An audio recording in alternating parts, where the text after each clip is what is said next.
Okay guys, some more fine motor activities. I found this one on Pinterest. Well, I found all of these on Pinterest, just so you know. So this one, gonna find a pie tin or some kind of small tray or something you can use as a cake pan for me. Put salt so that it coats the bottom, as you can see this. Oh, sorry. Coats the bottom. And then you're gonna take that salt, put it in a baggie. Okay, put it in the baggie. I'm gonna do just one drop.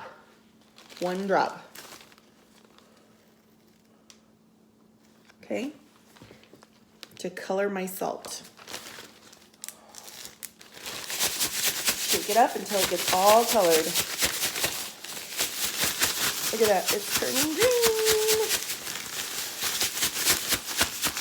Doesn't take much.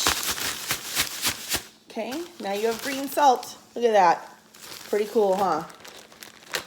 You're gonna put it back in your tray.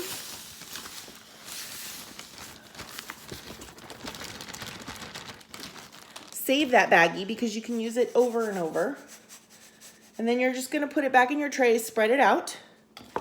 Give your kids a paintbrush. Super easy. Doesn't have to be big, no particular size. Again, make sure they're doing the pincher hold, and then have them write. Okay? Super easy. Draw pictures. Look at that. Yes, they can use their fingers. Not the same for fine motor though, just so you know. Swirls, just so many different things that you can do with this. Let them play in it, let them feel it. It's kind of sticky because it's got the food coloring, so it's still a little wet.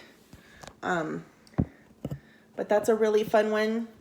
I had a whole thing of table salt in my cupboard. Didn't want to use every bit of it, obviously. With everything being out at the grocery store right now, I wanted to make sure I cut some for when I cook.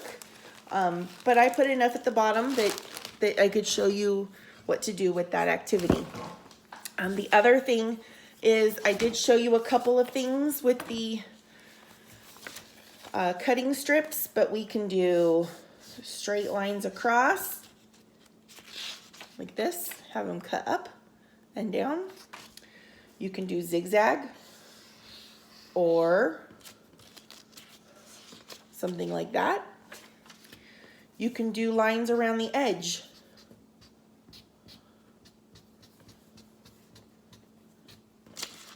And have them just snip each one. There's all kinds of stuff that you can do with that. Cutting really is important. If your kids have really good cutting skills, then that might be not the best activity for them, but if they're still working on learning to cut, that's a good one. Another thing that you can do, I just grabbed a random toy that I had, and if you have, I have a bag of rubber bands. So this is really good with strengthening those fingers.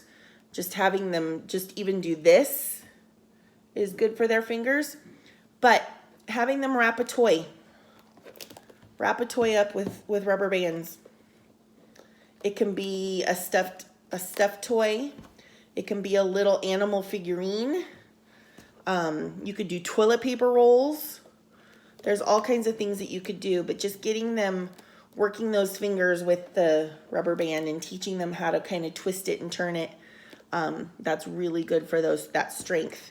If you just want them to work it, find one that's good for their finger sizes and just have them do this a few times and then switch hands and do it over here.